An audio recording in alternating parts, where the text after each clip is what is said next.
Estão tentando. Hoje o presidente esteve na Paraíba. Nós não merecíamos isso. Pois é, cara. É triste, né? É triste. O Nordeste, na verdade, é a região brasileira onde houve uma maior resistência ao bolsonarismo. A minha preocupação atual é que as pessoas achem que o Bolsonaro é que está dando esse auxílio emergencial, quando, na verdade, é uma luta do Congresso, inclusive contra o governo, né?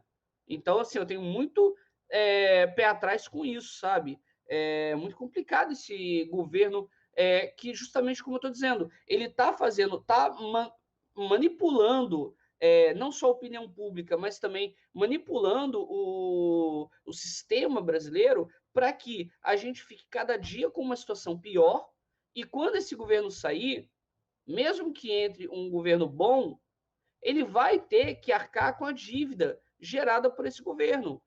Aí é a dívida econômica, fiscal, ambiental e social.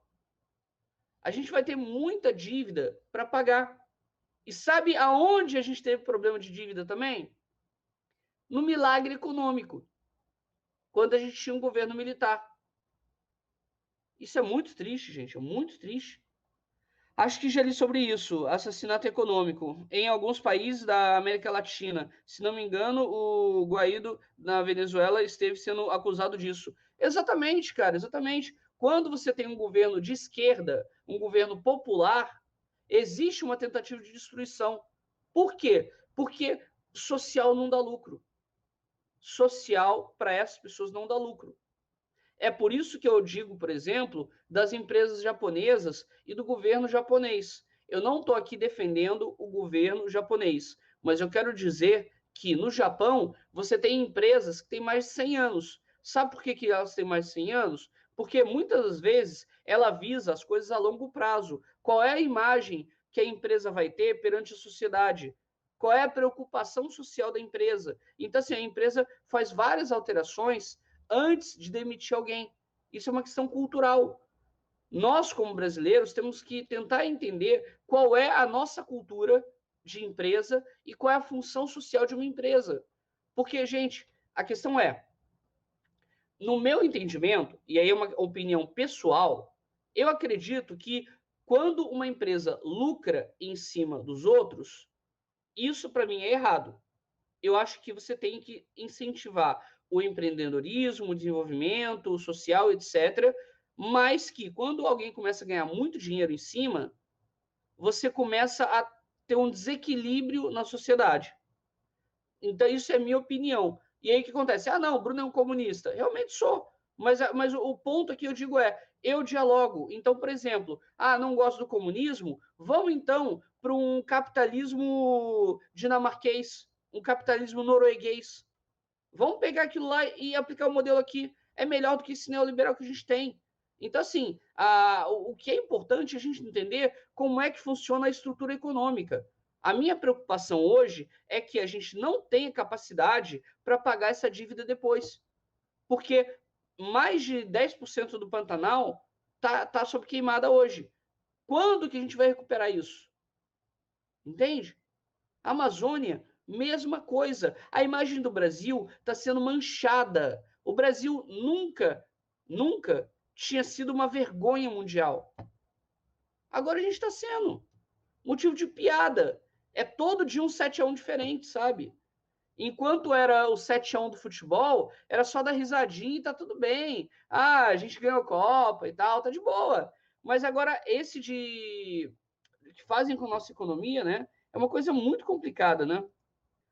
Sou de Alagoas e aqui vejo o apoio do nordestino a Bolsonaro crescer, ainda mais após o auxílio. Que pena. Cara, exatamente. Mas o pessoal tinha. Seria importante mostrar para o pessoal que não é o Bolsonaro que está dando esse benefício. Pelo Bolsonaro não ia ter nada. E tudo bem, Alagoas também, né? Me corrija se eu estiver errado, tá? Mas se eu não me engano, uma das emissoras daí é da família do Collor e ele ganhou as eleições para senador contra Heloísa Helena. Então, assim, tiraram uma mulher democrata, uma mulher lutadora, para colocar um ex-presidente que foi impeachmentado e que o pai dele matou um outro senador. E isso virou manchete. O cara matou um outro senador em pleno Senado. Aí o cara é eleito presidente. Aí o cara sofre impeachment. Aí depois mostram todo o planejamento que era feito. Aí o cara perde os direitos por 8 anos. Depois, quando ele volta, ele é eleito senador. Mano, a gente sabe quando você tem que discutir a relação? Sabe quando a parada tá muito errada, de várias formas diferentes? É o Brasil, cara. A gente tem que discutir essa relação do Brasil, cara. Tá tudo muito errado. E é como eu tô falando, essa dívida, a gente não vai ter grana para pagar. Isso que é complicado. A eleição foi triste, foi votar com o nariz virado. 13 para presidente, 45 para governador. Perdi nos dois. Bolsonaro ganhou e Zena ganhou do Novo também, porque é um raro governador fiel ao Bolsonaro. Cara, é triste mesmo. Isso aí não dá para negar. Eu acho que assim é uma disputa muito grande, né? Para ver quem consegue eleger os piores, né? Minas Gerais, São Paulo e Rio de Janeiro. E eu estou em todas essas, porque eu tenho pais, já faleceram, né? Mas meus pais são mineiros, eu nasci em São Paulo e moro no Rio. Então eu estou envolvido com todo esse imbróglio aí, cara, porque é triste. Sou alagoano, como já disse, mas moro em São Paulo. Ah, sim, moro em São Paulo. Em Ribeirão Preto e na empresa que trabalho, recebo 70 pela diária como ajudante de pedreiro. E lá os funcionários tratam o emprego como um grande favor. Cara, é muito complicado, sabe? Porque o brasileiro, ele precisa de entender que nada acontece sem pedreiro, nada acontece sem o trabalhador. Aonde eu estou agora, nesse prédio, não teria esse prédio se não houvesse um pedreiro, se não houvessem pessoas trabalhando. Para a gente estar onde a gente está, sempre teve trabalhador. Teve trabalhador e teve professor, porque alguém teve que ensinar o ofício. Então, assim, obviamente que hoje em dia a gente modernizou as carreiras, a gente ensinou mais, a gente deu mais subsídios para as pessoas aprenderem. Beleza. Só que antigamente você já tinha essa construção, esse ensino. Então, assim, o trabalho faz as coisas acontecerem e o trabalhador é para quem deveria tudo funcionar. Só que não é assim. E aí o marketing, cara, o marketing dessa galera é incrível, cara. É incrível.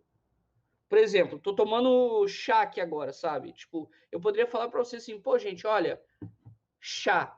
Você tem hortelã em casa? Pega a hortelã, coloca na água fervendo e toma esse chá. Você vai ficar muito bem. Quantos comerciais vocês já viram disso? Não tem. Por quê? Porque não é interessante você educar com algo que não gera lucro. Você tem que educar com, não, tá estressado e tal, toma essa pílulazinha aqui, toma essa aspirina aqui. E eu não estou dizendo que não é para ir em médico, estou dizendo que quando você deveria ser incentivado a beber água, a beber coisas naturais, a tirar da terra e consumir, e etc., essas coisas não são difundidas e não há uma propaganda favorável a isso, sabe?